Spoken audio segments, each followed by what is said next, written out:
ladies and gentlemen. We are back. We are live. It's the Freight Coach Podcast, the top podcast in transportation, coming to you guys every single weekday, 8:30 a.m. Pacific, 10:30 Central, to break down some industry headlines. But most importantly, you guys provide some actual insight into what you can do with all of this information. This is your first time tuning in. Welcome. This is the real side of freight, ladies and gentlemen. And I do say that before every single show. And what I mean by that is I only speak with transportation professionals, because at the end of the day, I want to talk to the right individuals who have done what you're looking to do or who are currently doing what you're trying to achieve, so you can take that information, apply it, utilize it, and see a meaningful difference in your business and your life. Happy Wednesday, everybody. Sorry we're a couple minutes late here. I'm not a tech company or a media guy. I just literally hit restart on my computer every single time when shit doesn't work out, because that's just the only way I know how to do it. But we got it back up. We're running here, and we are going to be doing the reefer freight market report out there. And we are going to be talking about the mid-season produce update. And like anytime I talk about produce or the reefer market, I got my good friend Cody Kaler on the show with A&Z Trucking. So Cody, thank you so much for taking the time to join me here today. Chris, I'm having a hard time, buddy. I cannot hear you. Uh-oh. See, we're having tech issues here. Let's see. I can hear you all right, Cody. Did that come through?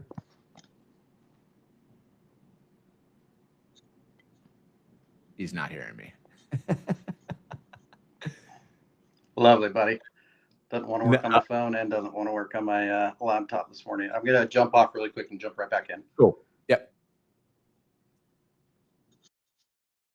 All right. Well, this is the realities of doing everything, you guys. We can just do a couple of quick announcements here. Today was the release of the Freight Coach newsletter. Again, it comes out once a week, you guys, just on Wednesdays. It's all freight related. We talk rates, we talk cyber tips, fuel prices, industry updates, everything. But I don't auto-sign my contact list up to that, because frankly, I get annoyed when people do that on my end. So if you want to get in on it, you guys, go to thefreightcoach.com. It will auto prompt you to register for it. Again, it just drops once a week out there. But let's pull Cody up here. He just jumped back in to see if it works. Cody, can you hear me now? I can. Can you hear me? There we go. Now we got it going. Right? Amateur podcasters. Here we go. Right? Love it. Wednesday morning. Can't get any better, right? Well, dude, as long as our trucks are picking up on time, I think everything else works out for us. Agreed, for sure. There's always technical difficulties in my life, so.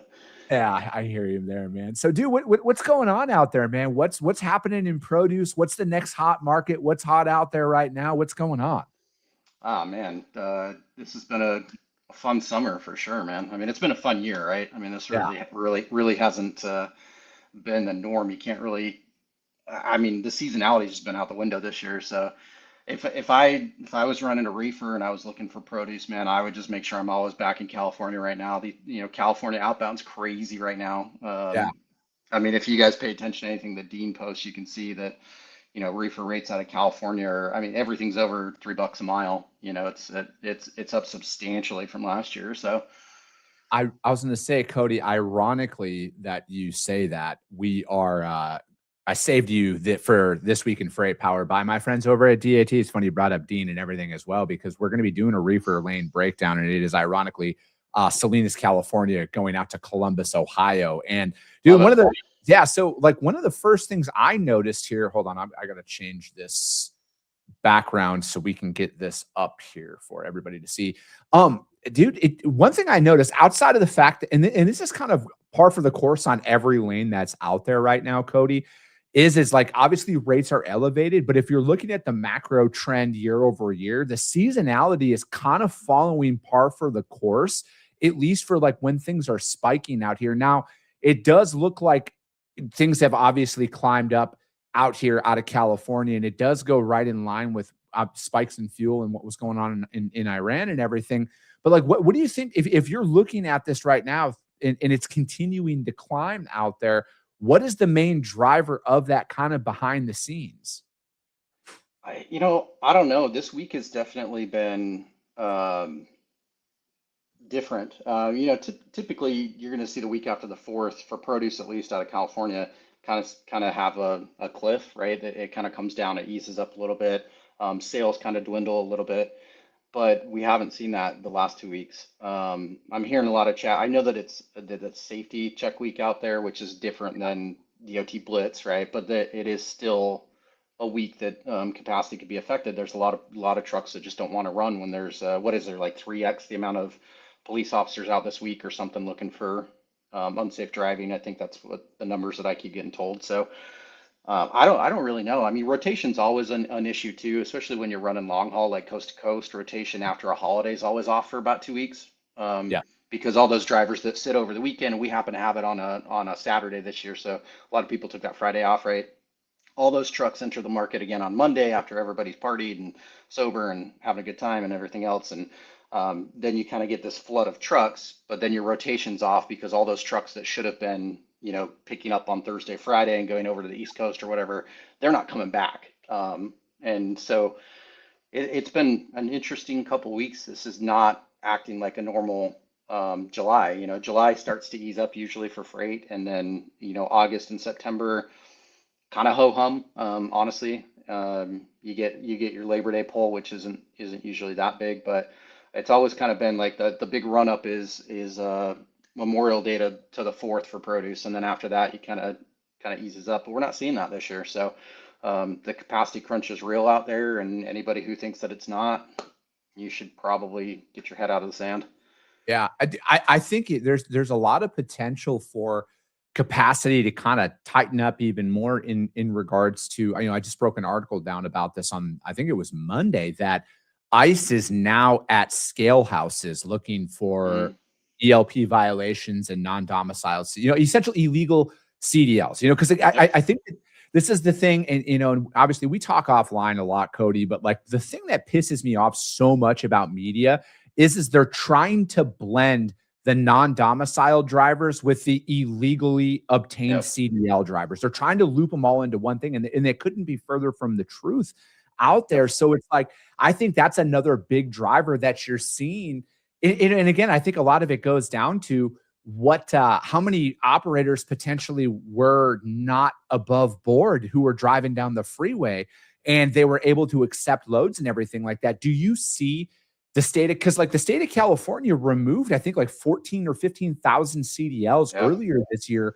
Do you think that's a main driver or a potential factor in why the rates are spiking and continue to elevate out of California? Oh, absolutely. I definitely think it's a factor. I think it's a blend of quite a few things, but I think that that's a major factor with what's going on. Mhm. Especially, reefers were disproportionately affected by that ruling. There was a Really? lot of, yeah, there was a lot more reefer carriers that were um, immigrants, right? Yeah. There's a big immigrant community in the Fresno, Salinas, Monterey Valley, that area, as well as Washington. You and I have talked a million times. There's a big immigrant population, and they all came over here, right? With the promise. A lot of them came over like in the 80s, right? And now Yeah. it's their kids that are running this, and the American dream, come get a truck, you're your own boss, and they did it the right way. But there are some bad actors out there, right? That definitely bent the rules for sure, and they paid the price, and now I think that the market's paying the price for sure. Do you But think? Oh, yeah, go ahead. Sorry. yeah, I'm also hearing a lot. I mean, you move a lot more flatbed, heavy haul, all the industrial stuff than we do. Obviously, that's your bread and butter. So I'm also hearing a lot of guys that are pulling drivers off of dry vans and reefers and throwing them on flatbed. Cause flatbed's at an all-time high, isn't it, right now? Yeah, for the most part, it's pretty high across the board, but it's very sporadic, right? Like Hmm. again, we don't necessarily play the spot market like the traditional broker. At the end of the day, we work very hard to keep our loads off of the load board. I'm not going to say we're Hmm. 100%, dedicated carriers on every single load, but like we're up to like 85 to 90% of our freight is pre-booked with the same carriers repeatedly. And again, Nice. and I was talking about this the other day as well, where we're not paying very much below market, but like our drivers have specifically told us, like, hey, I could get more money out there if I wanted to, but I know what we get with you. We know the loading times and unloading times at all of the facilities we're pulling. and you guys pay us fast. So they're like, it's not worth the allure of additional money. So it's like, again, and again, I want to be clear, we're not paying like $1,000 below market or anything like that, but they are taking it below market for when we do have to go out to the open market. And I think that you could see, and this is why I hate when people look at the national average and make pricing decisions based on that, because if we're looking at Salinas to Columbus, Ohio right now, I guarantee every driver out there knows that there are loads, and you could probably see them posted for $10,000, $11,000 on this lane, but they're going to work with their core brokers who have the systems down. They have that comfort down. And all the factors that I'm describing right there is it's like, hey, yeah, it might be a little bit below market, but the customers load you fast. The shippers load you fast. Receivers unload you fast. And you pay me fast. So it's like all of those factors come into it, because it's not always about which load pays the most out there, because it might not all be what it seems.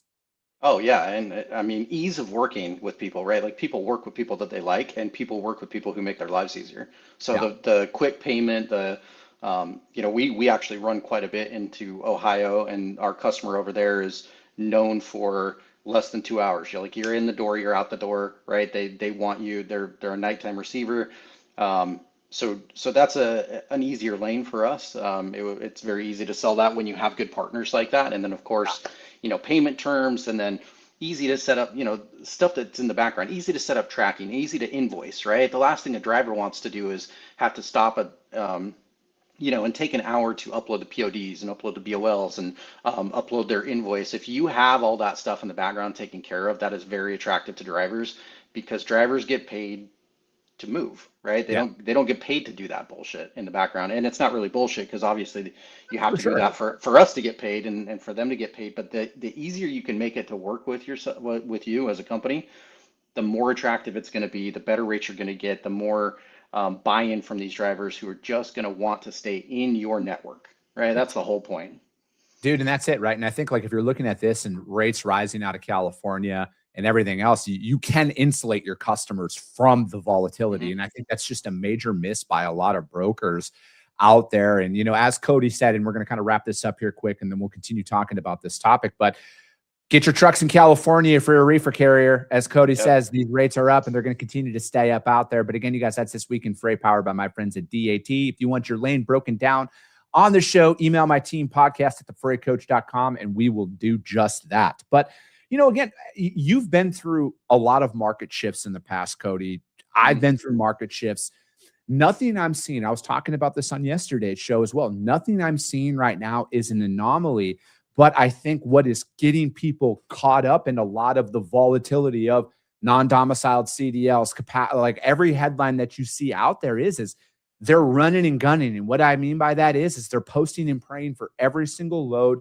And especially now, like, I'm seeing reports, which, if you watch this show, I told you this at the beginning of all of this, brokers are going to get crushed during this market shift, because there will reach a point when customers are not going to pay any more money. They are done. They're going to reach that proverbial ceiling. There's early reports that that's kind of happening out there right now, but you got to insulate your customer from this, because again, the spot market carrier might be quoting you $15,000 on that Salinas to Columbus lane, but that carrier you've been working with time and time again, they're like, nah, continue to send it over at that. We got our dedicated freight out of Ohio or wherever that lane is getting us back. We're good. Like, we have insult, and that's what you need to work for right now. It's not sexy. It's not going to get you any clicks on social media. So, but it's like, that's the effective way and efficient way to operate right now. 100%.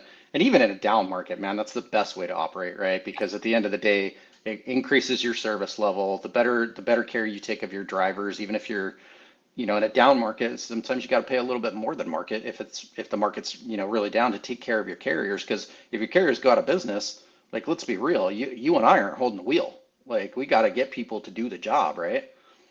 And that's what, you got to take care of your carriers. You got to have the brokerage game is difficult. I came from, I think I've mentioned this several times. I was on the shipper side for 13 years, and it was eye-opening when I came over to the brokerage side, because brokers were like a four-letter word when I was a shipper, right?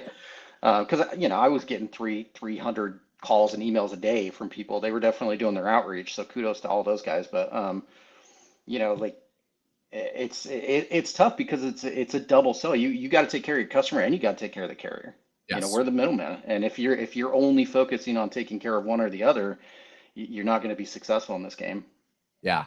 No, I agree with that, right? And I think like, and then you pair that up with how hard it is to onboard business, right? Like new Hmm. customers, new shippers, whatever you want to call them internally.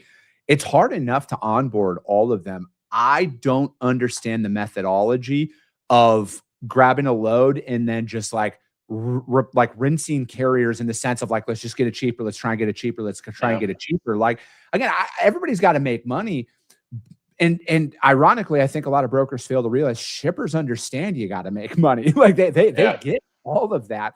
But for me personally, it's like, what is that fine line? And there's going to be times where you're going to have to wear it. You're going to have to break even, maybe lose a little bit, but you can find that sweet spot, whether it's 12%, 14%, whatever profit margin you actually are gunning for out there, where it's like, once you find that, stay there. All right. Like I know there's an allure. Let's try and make more money. It's not right now. It's not in any market, but it's especially not the time to start doing stuff like that. Yeah, make your money at scale. That's the brokerage game, right? Like if you can find a good margin and you get good carriers on the lane, don't mess it up. Like don't screw that shit up. If they've got good communication, good on time pickup, good on time delivery, you don't hear any complaints from your customers, like leave it alone. Get your margin set, take care of the carriers. Um, it's been that way whether the market's up or down. Like you are only as good as your last load, and you want to make sure that your last load was perfect. Like that's Yeah. the whole name of the game, right?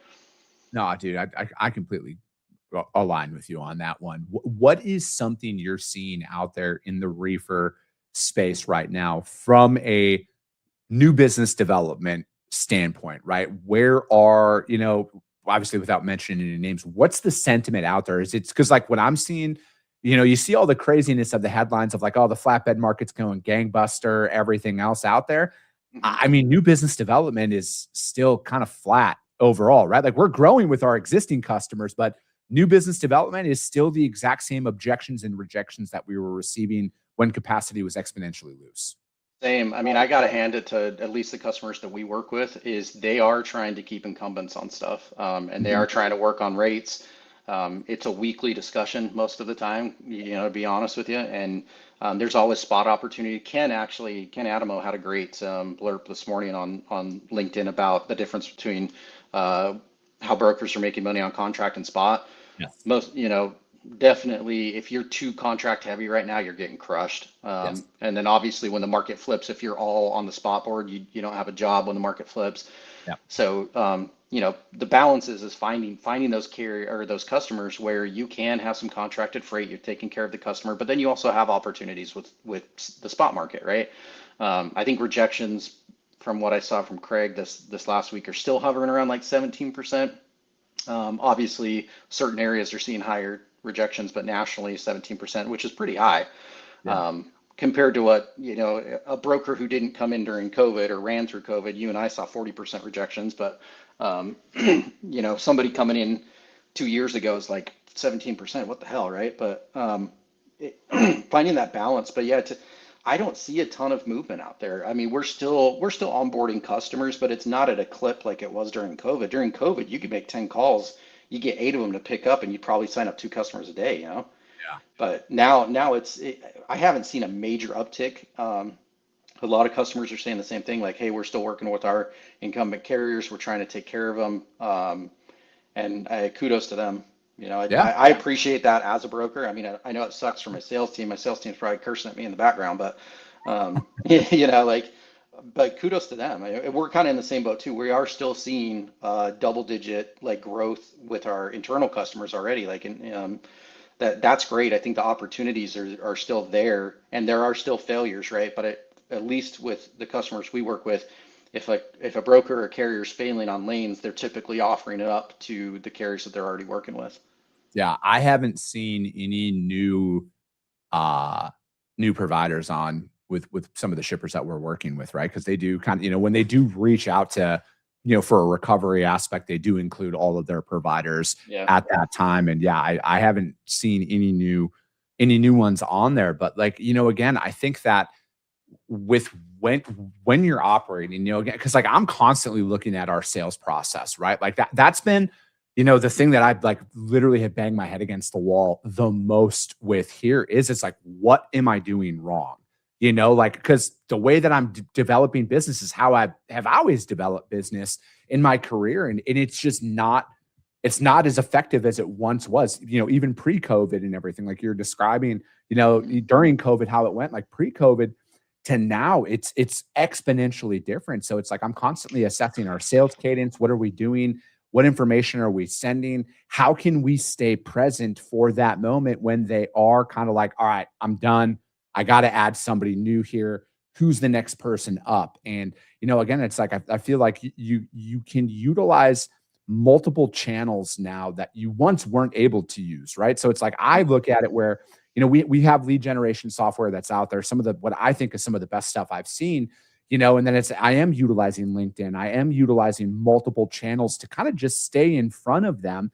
And I think that's a cadence that I think everybody could apply to their business, right? Where it's like, hey, when you find out, if you cold call a place and they're like, you got to talk to Tim Johnson or whatever, go to the company's LinkedIn profile, find Tim Johnson, connect with them on there. 100%. Don't send him a DM like, hey man, I can move all your freight, but go out there and start positioning, utilize your content to add value to to your network, your connections, but the industry as a whole. And I think people will gravitate towards you. Oh yeah, I actually had a discovery call on Monday with a potential new customer, and right out of the gates, like he'd already looked me up on LinkedIn. Right out of the gates, he said, "Only reason I'm having this phone call with you is because you handle multi-pick and multi-drop stuff."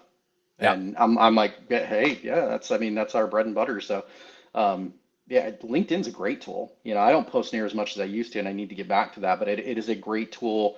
Um, I love that sales tactic. Find them on LinkedIn.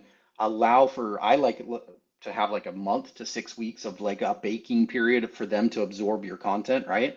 And Yeah. to see that you're actually an expert. You're not just somebody who got a job a week ago and has a sales quota to meet. You're actually somebody who can move their freight and add value to their network. And that's the most important thing. If you're not adding value, I don't care where we're at in the sales cycle. I mean, I've got a major customer of ours that they're around probably 20 billion in sales. I'm not going to mention their names, but on the produce side, January they had 26 carriers in there. They're down to 19.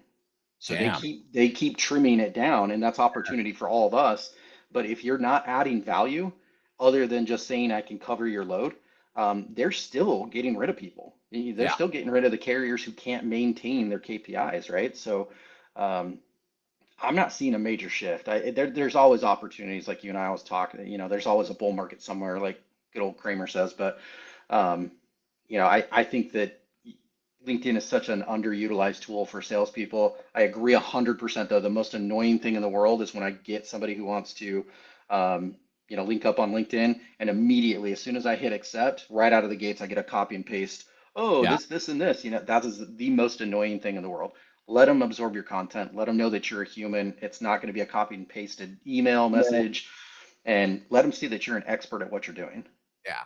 Dude, it's funny. I've had a rise in people commenting on my YouTube clips about how this is just AI slop. And I'm like, who the fuck's going to pay for an avatar of a 40-year-old dude with a receding hairline? Like, who the fuck's going to pay for that avatar of all things, right? But no, it is, man. I look at it in today's environment where you need to, the faster you can prove you're an actual person, because that AI slop, the pitch slaps, whatever people want to call them, the copy and paste aspect of things.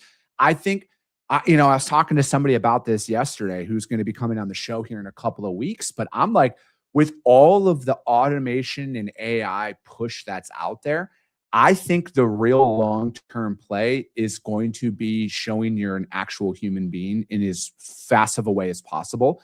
Because to every AI dialer bro that I've had on the show that I've vetted that hasn't come on the show, because they can never answer this one simple question to me. What is your response for when all of our prospects have a bot answering the phone, and then it's bot-to-bot communication and there's no progress made? What is the response at that time? And none of them can answer that. And again, I get it. It's a problem that a lot of people haven't been faced with yet. But that's where my mind goes with a lot of this, right? I'm not thinking about where we are today. I'm thinking about where are things going to be in 12 months from now or 2 years from now. And I think there is going to be a massive push back to offline communication, i.e., because guys like us, man, like we're that people our age are in that decision maker role across multiple businesses and industries now. I think a lot of us are getting, at least for, I'm only going to speak for myself. I want to talk to an actual human being. All right. Like that's why I do cold calling, bro, because I'm like, at least if they hang up on me, I know that it's a fucking person doing it. Right. Yep. Oh, I agree 100%. I mean, and like I always say, the best thing you can do is get in front of somebody, right? Like the face to face, anything that you can do to just get people to realize that you're a human, and you're also not like I'm not going to throw their name out there, but everybody knows who they are. They start with a T and end with a L. When I was on the shipper side, I would get 20 reps from that brokerage a day that would call me. And I'm like, bro, there was somebody that just called me 10 minutes ago. So like, I still crazy story. I haven't been at that shipper that I worked at for almost 10 years now. Yeah. I still get cold calls saying, "Oh, hey, you're listed as the logistics manager for this company." And I'm like, "Bro, you got to update whatever lead gen you're doing." But these guys are and they're still big brokerages. I'm talking big name brokerages, big box guys. And I'm Yeah. like, what the hell? Like kudos to you for trying to make your quota, but like do some research first. A Um, little bit goes yeah, a long way, man. right. I was going to Crazy say, out there. so what's something, for people out there who, they might not have the budget to go fly somewhere, right? So a two-part question. For if you do have it in your budget to go fly somewhere and go meet up with somebody, how soon is too soon to ask for the site visit? And then if you don't have the budget to do that, what is something you would recommend people could do to kind of stand out a little bit to show that you are a real person? So answer the first one. I honestly don't think it's too soon for anything. I've had success on, we went and met a shipper over in Bakersfield. Actually, this was like 2 years ago.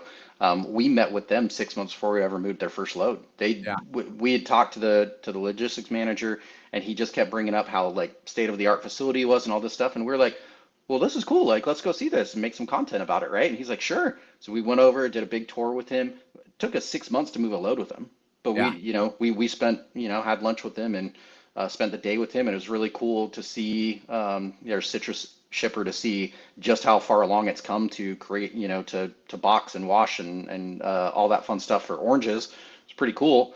Um, and then on the opposite end, I've had customers that I've worked with for 2 years that just didn't allow site visits Yeah. until, a certain point. And so I think the ask, though, I think never hurts to ask. Yeah. Always just drop, I know you always bring it up, like we're here in the Valley, just drop in. There's nothing, there's no harm in it, right? But I think it goes a long, long way to be able to have like that one-on-one conversation with somebody, and that they actually know who you are, and you're not just, you don't want them to feel like they're a number. I bring up the 20 calls from the one brokerage because I knew at that point in time I was just a name on a list, right? Yeah. They didn't know anything about my freight. They never came with a sales pitch that had value add. They didn't know my background. They didn't know anything about the background of the company. I was just a name on a list with a title. And you got to separate yourself from those people. Yeah.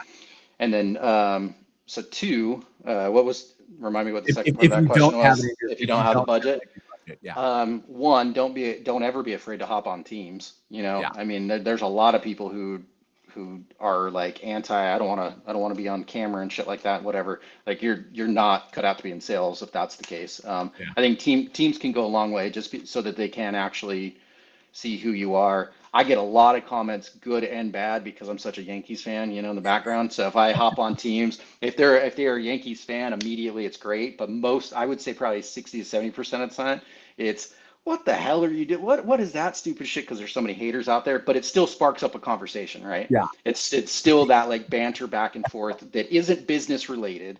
Um, I love Wolf of Wall Street, and I love one of the best scenes I think out of there is when they go over to what is it, Switzerland, and they're talking to that banker, and they're Yep. saying that the first 5 minutes of every conversation is you have to have banter back and forth, don't talk business. I think that that's actually huge. Like Yeah. You get some people that are just black and white. They want to talk about business right out of the gates. I like to take that first 10 minutes and talk about, we live in Phoenix. One of the easiest comments that I always get is, well, what's the weather like down there? Once they find out I'm in Phoenix, right? And it's, oh, last week was 117. What do you think? It's July in Phoenix, right? Yeah. But everyone wants to talk about that. Oh my God, everybody says it's a dry heat and whatever you can to just bring some personality to the conversation and bring something that's not just transactional. I say focus on that. If you can't get out and get people, get them on the phone as much as you can. Get them on a Teams call as much as you can. Figure out how you can get personal with those guys. LinkedIn is a great tool. Hop on LinkedIn, find out what a lot of people post stuff about their special interests outside of work, anything like that. Do your research though. You don't want to be one of those 20 reps calling somebody and having that other person on the end of the phone know that you're just a name and a title. Yeah, I literally think the best investment anybody can make if they don't have a big budget is a LinkedIn premium account. It's like $180 for the year because you do get those additional insights that are out there. I don't pay for Sales Navigator. I just don't think it's worth it. But I use the LinkedIn Premium. You do get additional features in there. And for me, it's the best. And again, if you don't know, search logistics, search transportation, search supply chain under the people tab of the company, and a list of individuals will come up at that point. And then just start there, right? Like I think there's a lot of free tools. And as budget becomes bigger for you to utilize, I'm a big CRM guy now. Shout out Sales Dash. I use them. Same here. Use Sales Dash. I use lead generation software. I use a company called Optimus. And again, I'm trying to use additional data and insights to further separate myself out there. And then again, another really good thing, as much as I shit on AI, you guys, Gemini, you can use their free tool and you can train it. And this is what I did for like 6 months. I trained it to create a logistics profile about all of my leads. Okay. So, qualifying questions to ask, do that, utilize that stuff just to separate yourself just a little bit further. And I think it's going to go a long way, but, I appreciate your time, Cody, as always, man. Your insight's invaluable out there. How does anybody reach out to you to find out more? LinkedIn's the best way. If not, you can just hop on our website and any message that flows through there is going to go directly to me. But yeah, LinkedIn definitely. Perfect. Cody, I appreciate it. That's going to be it for today, ladies and gentlemen. As always, if you got value in what you heard and you're not subscribed, subscribe to the show, you guys. And if you're feeling ambitious, rank it on iTunes and Spotify, because if you see value, your network's going to see it as well. I appreciate you guys. I love you guys. And we'll be talking to you soon. Came back with a bang. Window down, yelling out money, anything. Hey, ooh, got the foot on the gas. Pedal to the metal when I'm getting to the bag. Hey, got the foot on the gas. Pedal to the metal when the lane moving